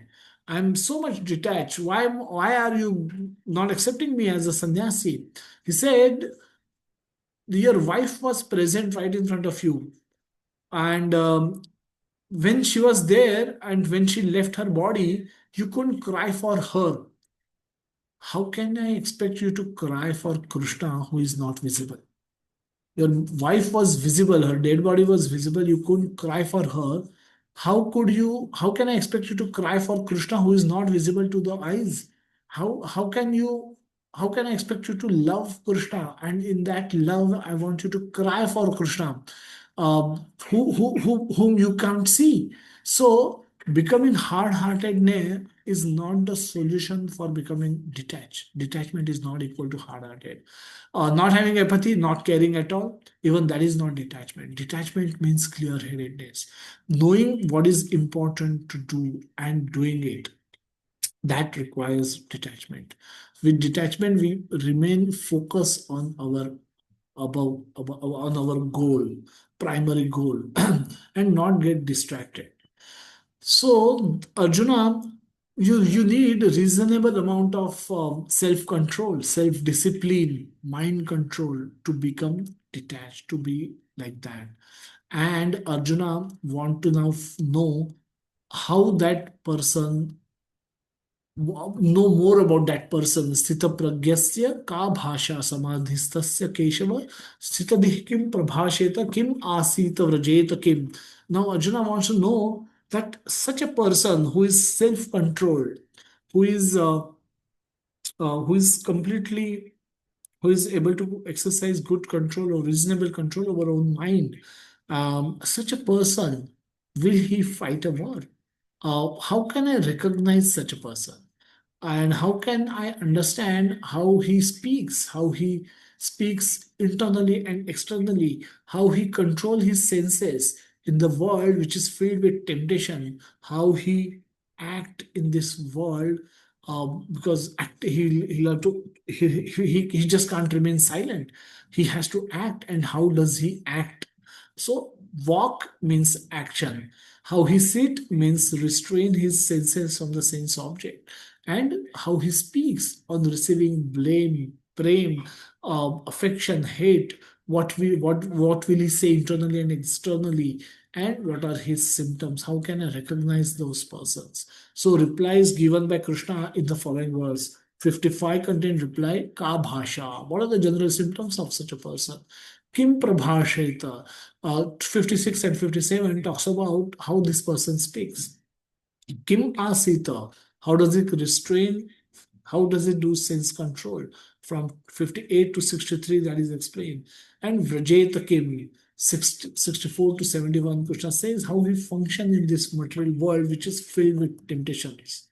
Bhagavan Uvacha, he says, Prajahati yada kaman sarvan parthamanugatan atmanya atmana tushtaha sthita prajna tadochate. This sthita prajna give up all varieties of desire for sense gratification which arise from mental concoction.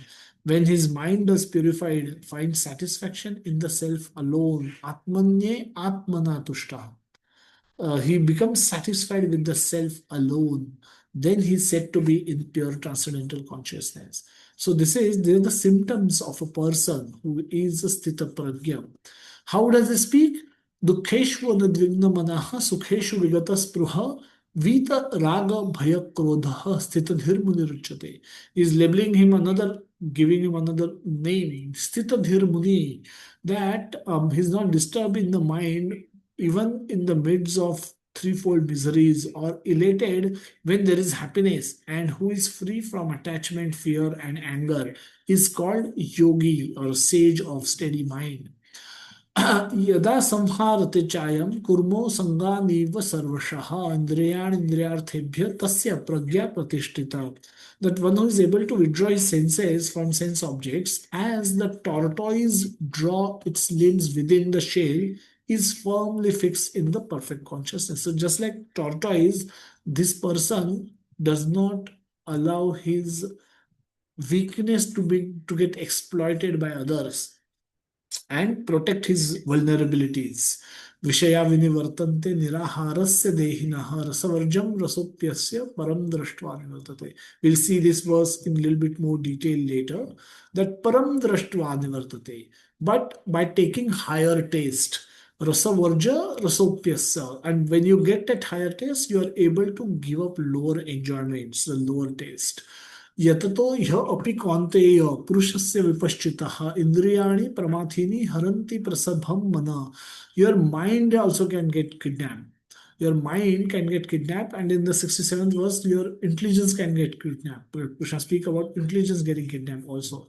So, Haranti, your mind getting kidnapped when the senses can become so strong and impetus that they can forcibly carry away mind even of person of discrimination who is endeavoring to control them.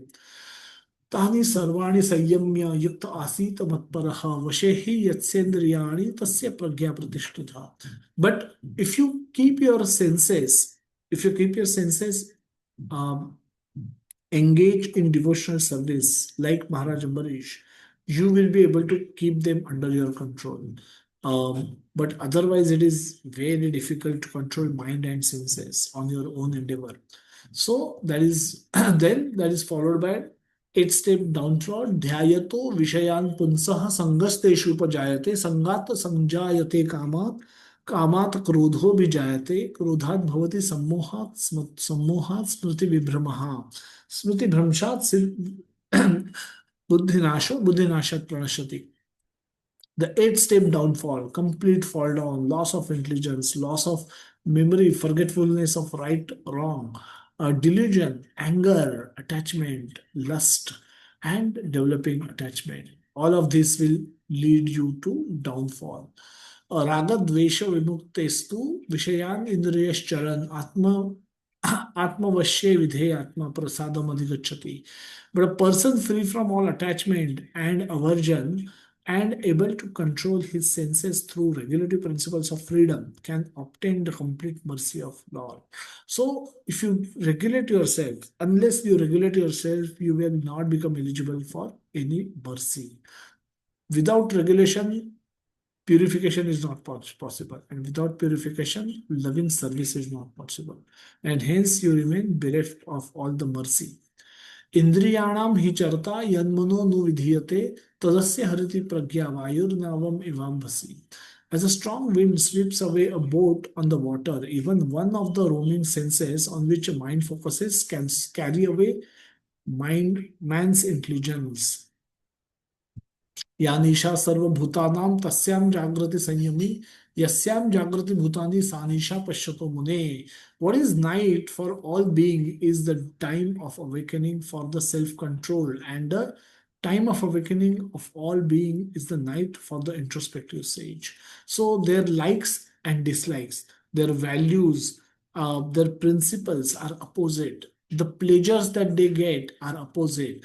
The the enjoyment that they look forward are opposite. The services that they want to do are opposite. So there's no similarity in this. If you become a devotee, and if those are that are non-devotee externally, prima facie, they might be seen as doing similar kind of activities, but there's a world of difference in their consciousness. And therefore, they are doing it completely differently, and therefore they are getting different results. अपूर्यमाणम अचलम प्रतिष्ठम समुद्रमापः प्रविशन्ति यद्वत् तद्वत् कामाय प्रविशन्ति सर्वे स शान्तोक्त स शान्तमाप्नोति न कामकामी. न कामकामी, a person who is not disturbed by the innocent flow of desires that enter like rivers into ocean, which is never filled but is always still, can alone achieve peace, and not the man who strive to satisfy such desires.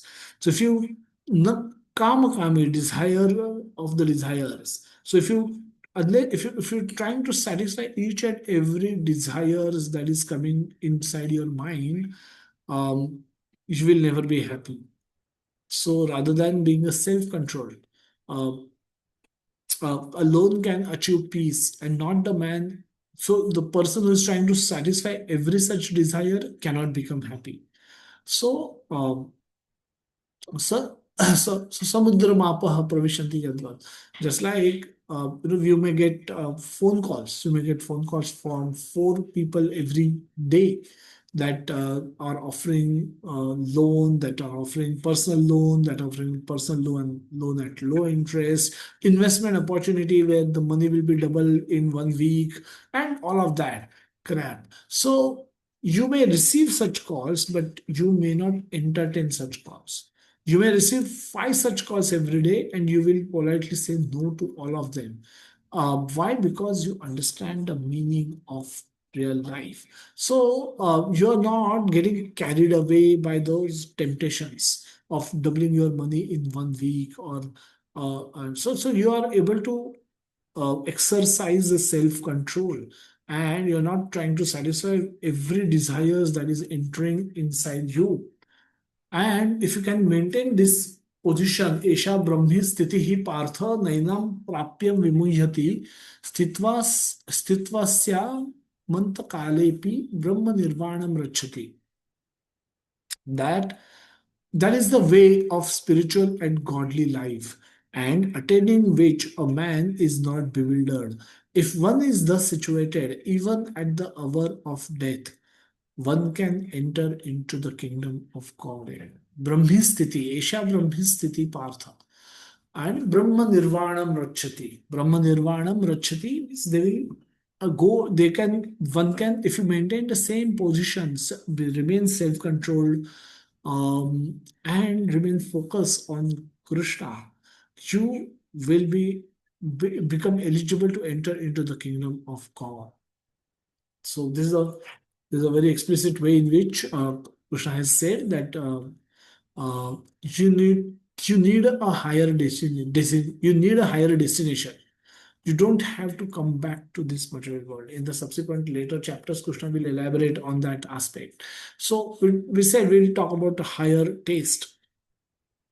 So currently, our higher taste, our lower taste, actually may taste better than the higher taste, so-called higher taste. That higher, you should get higher taste by listening to the kirtan, by chanting of Hare Krishna Mahamantra, by chanting of the verses of Bhagavad Gita and Srimad Bhagavatam. You should relish, you should enjoy. But right now, chanting of Bollywood film songs, maybe old film song, classical film songs, that may give us better taste than the Hare Krishna Mahamantra. That could be our condition. So it's the higher taste may not seems to be higher at this time. Just like Prabhupada gave the example of a person infected with jaundice. No, such a person, even if you feed him sugarcane, if you give him sugarcane to eat, he will find that taste to be bitter. Not because there is a fault in the sugarcane, but because the fault is in the person who is infected by jaundice. He can't find this sweet, he can't find the nectar of sugarcane to be sweet. And because he doesn't find sugarcane sweet, he doesn't eat it. And because he doesn't eat sugarcane, he doesn't get cured, because sugarcane is the only medicine. Similarly, the Harinama, Hare Krishna Mahamantra, uh, and devotional service may not seem very palatable to us. There may be other activities which may give us more pleasure today. But just like this person must drink sugarcane juice to get cured of jaundice, we must perform those devotional activities in order to develop that higher taste. So, higher taste. So, how should we gain? What should we do? If we don't have higher taste right now, then we should get at least higher vision. Higher vision comes from the study of scriptures and Shastra Chakshu, which is called. By high studying scriptures like Bhagavad Gita, we come to know that there is a better happiness that exists. I may not have access to it right now, but there exists Tadham Paramam Mama. When Krishna says, we know that there exists a better world, which is not illuminated by Surya and Chandra of this material world. So they are self-illuminated planets that exist, and they belong to Krishna. So, this existence of higher reality than the material reality, we can become convinced of this higher reality, existence of higher reality, by the study of scriptures. So we know that there is a better happiness that exists. We know that I can make better contribution in the society. When I will die, I don't want to be. How do I want to be remembered? One person was writing a obituary, and then he said, this person who left his body was so active on Facebook that if you post him and if you send him a message, he will like it in 5 minutes flat, because he would always be there on the Facebook, and he was very particular in liking and liking messages or responding to the messages posted by his friends. So they remembered him for his efficiency in responding to the Facebook messages. Now that is not a way we should all want ourselves to be remembered. Hopefully not. And so this is so by studying Bhagavad Gita, we understand what is critical. If you should be remembered, should will you not want to be remembered as the person who brought thousands of people to connected thousands of people with Krishna through Annadan, through book distribution, through direct preaching, through direct calling, connected many souls with Krishna. Will you not want that to be your glory when you leave your body? So that is there is a better contribution to do in the society than what we think of today, and there is a better way to live life. Bhagavad Gita teaches that there's a better way to live our life than the present one.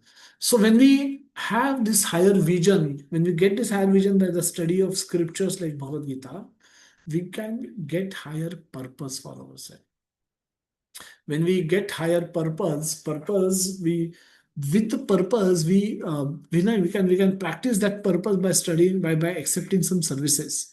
That services who keeps us busy in the Krishna conscious way, at the same time gives us glimpses of that higher taste.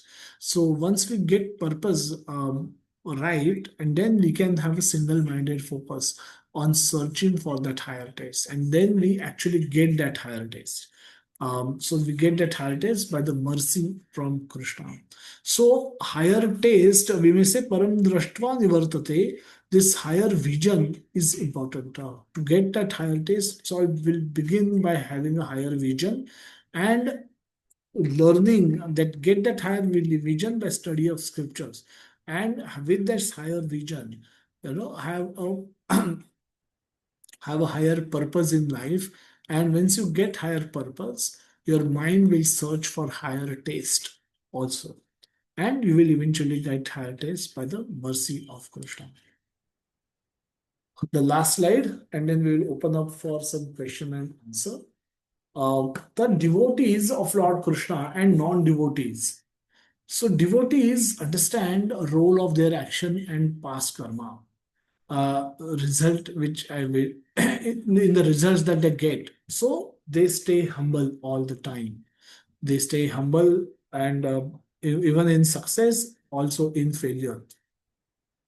So non-devotees, whereas consider themselves as the doers, hence they experience pride, arrogance in success, and depression in failure. Devotees remain steady in happiness and distress and remain free from attachment, fear, and anger. Whereas non devotees hanker for more success. And when they don't, that success doesn't come, more they're forced to lament. Devotees experience higher taste, hence, easily able to give up the lower taste of the sense enjoyment. Whereas for non-devotees, lack of higher taste force non-devotees to stay hooked to the sense objects for getting some smaller pleasure. So that is their difficulty. So when devotees have both, they have material enjoyment as well as spiritual enjoyment. They have access to the spiritual enjoyment because of their endeavors, because of the Shastra Chakshu that they possess. Devotee understand and respect the power of senses, mind, and intelligence, hence engage them in devotional service, like King Ambarisha. Lack of knowledge of importance of sense control forces them to become servants of senses, Go Dasa. So this is the summary of chapter 2 of Bhagavad Gita. We have discussed, we couldn't do a lot of group discussions, but nevertheless, we'll share this slide, And you all can go through the slides. You all can let me know if you have any questions right now or later. We can take any questions that if you might have. Yes, Sanjay Prabhuji. Hare. Hare Krishna Prabhuji, thank you so much for such a beautiful session covering the entire previous sessions. My question particularly, is to this latter half of your presentation, referring to higher taste.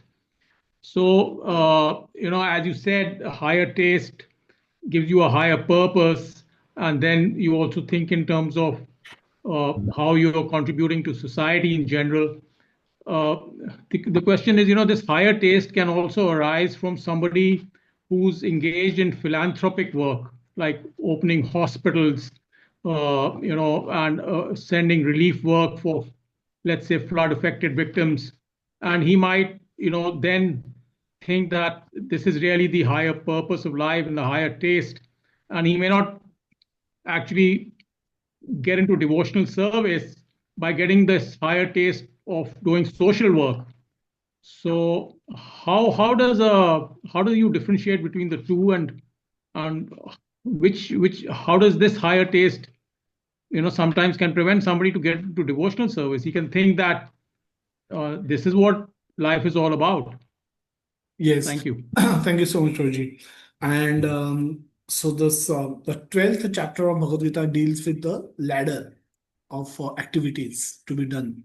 And Krishna starts by 2.12.8. Krishna starts by saying that what is best, and then gradually he comes down, and by by 12, I think 12.11, he says, even if you do something for the betterment of others, even that is sacrifice. Because so it's not that those sacrifices are not recognized at all, but they are not considered to be the best sacrifices. We do a while discussing that, we actually do a yeah, in the 11th verse, he says, hey, if however, if you're unable to work in this consciousness of me, then try to act giving up all the results of your work and try to be self-situated. And in the 12th verse, he said, if you cannot take this practice, then engage yourself in cultivation of knowledge. Better than knowledge is meditation, and better than meditation is renunciation of the fruits of action. And by such renunciation, you can attain peace of mind. So, Um, so the gradual, step by step, this is where the Manav Seva can come. That you are at least not doing it your own self. You are at least have a outward approach that let me not do everything for the benefit of me alone or my family members. Let me do something for the society. But with education, with study of scriptures like Bhagavad Gita, one will come to know that solving temporary problems of people is not going to give them permanent solutions. That is good, but not sufficient, because ultimately people got themselves into problems, not because of you. They got themselves into problem because of their activities. And unless you correct those activities, unless we connect them with Krishna, unless they purify their consciousness, their problems, the problems may be temporarily solved, but a long-term solution is to connect them with Krishna also. So long term, so person who is hungry need to be fed with food. So that is the short term solution. Not to a hungry person may not be able to hear philosophy, but he needs food urgently, and we can be fed with prasad, by which both the purposes are served. His urgent need is being satisfied. The temporarily he wants to be fed, and that is taken care of. And on a long-term basis, he's eating prasad which was offered to Krishna. So there is a connection with Krishna that is established. So eventually, in the long term, this person can get connected with Krishna or ultimately go back to Krishna.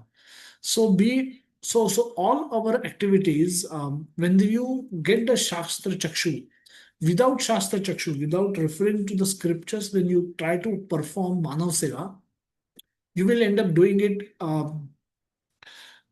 by different ways and means, and you may, that itself will give you a high, that itself will give you self satisfaction also as well, that you are doing something for the betterment of the society, and that's possible. But however, the real seva begins when you connect a soul, wandering soul, with Krishna. So through hospitals also, through medicines also, through food also, through clothing also, various ways, every way we can connect people with Krishna. While taking care of their immediate needs, their long-term needs can also be provided for. So while studying, while opening schools, make people study so that they become self-sufficient, they become independent financially, they can support their families, but also help them study Bhagavad Gita along with their normal studies, so that they understand why they are in the condition that they are, what they can do to improve their current situation, how they can attain peace of mind, how they can purify their consciousness through self-controlled behavior, and how they can develop love for Krishna and ultimately go back to Krishna. So that way, their activities can also be model and modified in order to give real benefit to the people. People's real benefit is not lack of food, is lack of Krishna in their life. And that when you connect the two, that way you can be, that way you are actually becoming more beneficial to the people. You are doing real service to the people. So all Mano Seva options can be dovetailed with Krishna consciousness. And that way they can become real beneficial to the people. Okay. Okay, thank you so much, Prabhuji. So the key is that, all these realization will really come through the study of the scriptures, where you will know how to dovetail your efforts and just not limit yourself to philanthropy alone. Thank you Yes, so much. that's correct. Thank you so Hare much. Krishna. Hare Thank you so much. Krishna. Hare Krishna. Yes, Rajiv, you have questions? Hare Krishna. Dandavat Pranam. Hare. Prabhuji, I have like a few questions. So already what we have had is like discussion on the karma, how we should do in a detached manner and leave it to this. But what I am currently, facing problem is some sort of brain fog or I have like planned to upskill. I am currently doing a job. So currently I was in holiday due to some medical reason. So I have planned to upskill. But what I am getting is like my mind is so much unstill that I'm not even able to study that I am planning. But somehow I just get it like I am not able to do so. Like कहते हैं ना मन नहीं करता so some sort of thing like this and also like whenever I invest like to do something onto bhakti or prayer or something mind is not working but mind like maybe it need peace or something but most of the times it is in thoughts and most of those are negative but I'm not like able to like practice like in a way that leave it because whenever it comes, I have that pressure anxiety also that it has to be done in this and this time and what will happen if that will not happen. And also, like you said, mind should be focused, but it is not focused. So once I study this, then mind goes anywhere and all these things. So how should I like do in such scenario? So, yeah, I can just summarize your question, and it's more of a personal question. So we'll give a generic answer, but we can speak later, uh, taking some examples and talking about specific situation. But in general, Prabhuji, mind, this is the nature of the mind is to wonder, and so basically.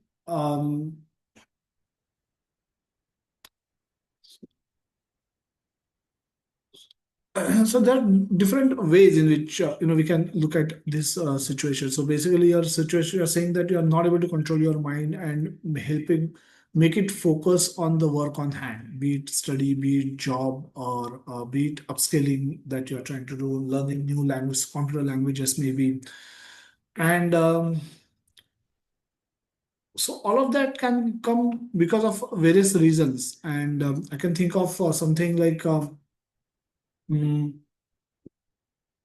One is lack of strong sadhana can be one reason by which we are not able to or not following the regulatory principles, not following the instructions by the seniors.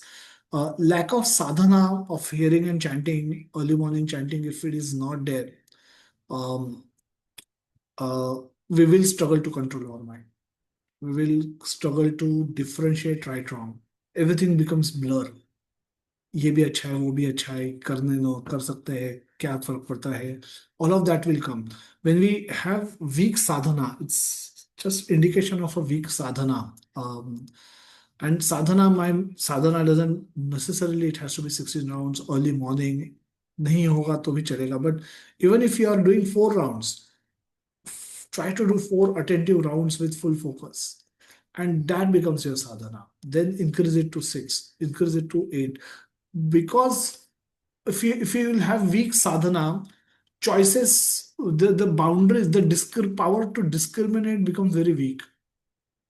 Sadhana actually, the chanting of Hare Krishna Mahamantra empowers our mind to make right choices, to see things clearly between right and wrong, and gives you power, gives you strength to make right choices. That will not happen if you will keep your if you'll not keep your mind sufficiently engaged with Krishna. So one solution, quick solution, is to just improve your sadhana. Just get up early in the morning and do rounds your as in a as prayerful mood as possible. In a prayerful mood, do your rounds, and that itself will bring a lot of clarity. Also, if you are avoiding any if there is any boundary line cases of regulatory principle breakages that are happening, work on those as well.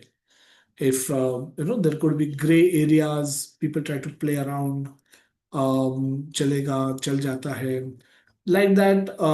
If there is something happening, because all of that will that will give a lot of excuses to our mind to wonder. If your sadhana is strong, if you're reading regularly, then after that, if you're whatever you will do it with greater focus. There's no question about that. But you should relook at your daily routine and what's missing in it, and fix that. That itself will solve the problem, in my view. But we can have a specific discussion later, Raju. Hare Krishna Prabhuji. Yes, ma'am. Can I answer this question because I went through this? Yes, Praveen. First thing, we should identify the reason for not like why we are feeling in such way, like not interested in some things. Even I was not interested to do to study, like because there was a deep disappointment inside me that I am not able to doing it because of the fear. It could be any reason, so we need to identify that reason, observe that reason, and accept that situation is the first thing. Okay, then we need to find out the solution for that, because until and unless we like overthinking will be there. If what will happen if I don't get that thing, like fear of failure first thing. So we need to accept that my job is to learn, to do the course. The rest is the first thing is we will keep imagining the results outcomes. Due to that we lost interest in it. So it's our responsibility that we shouldn't think about the result. only focus on what we want, what we need to do at the present. And next thing, we need to uh, we need to be more cautious in taking food, because sometimes the vitamin B12, if there is indeficiency, we might be there will be a kind of depression. So we need to check in that way also. We need to take right amount of vitamins also. That one reason. And next thing is regular reading of Bhagavad Gita, because whenever you feel some kind of loneliness or disappointment, disinterest in something, the moment you start feeling, no, you need to read any page. It could be random page from Bhagavad Gita, and you start reading it. Then you will get to know some kind of solution, or you may feel calmness. And next comes to japa, I would say do slowly, because more than times it is quality, because when we concentrate on that mantra, it keeps us calm down. Like, it our brain gets it goes into some zone. I experienced it. Slowly chanting and careful chanting is most important. We need to observe that disappointment or some kind of uh, that our nerves get calmed down by doing that japa. I observed that. Yes, this is what I my experience is this, and I am happy, getting into this. I got job in 1 year only. I got my job after 4 years of struggle. In this year, after my sadhana, reading Bhagavad Gita and everything, I get the job. Yes, thank you. Thank you, Pravalika, for sharing. So yeah, right. So it's not that getting job is the testimony of success of reading Bhagavad Gita or doing japa. Yeah, Yeah. Prabhuji. So, but yes, that you disappointment will will not be be there. disturbed. Yes, you will not be disturbed in your mind. You will always remain peaceful because you will understand whatever is happening, why it is happening. So so that way you're right that sadhana. That's what the sadhana means. The do japa nicely, because in japa we actually connect with Krishna. When we read Bhagavad Gita, we connect with Krishna. And our mind, most of the distractions in our mind comes because we are not able to push away tempting thoughts, bad thoughts, and we keep entertaining them, and we keep playing around with them, and that discrimination, power to discrimination become weak if we have not fed our mind sufficiently with Krishna. No. So that is how we become strong in our mental strength increases by japa. There's no other medicine than japa and reading Bhagavad Gita for the cure of our mind. Okay. Thank you so much, Ravli, for sharing. See, any other questions? Vikas, what you had? Are there any other questions? Hare Krishna, Prabhuji, Dandavat Pranam. I couldn't see, Prabhuji, anything in the chat box, Prabhuji. In general, there is nothing. If in case it has come directly to you, then No, nothing. So let's, I think, conclude today's session. Thank you everyone for staying back so late. Thank you so much for staying through the session for 2 hours, and it was a little longer session, but hopefully it was useful. So we'll continue with our journey of Bhagavad Gita with chapter 3 from next Sunday onwards.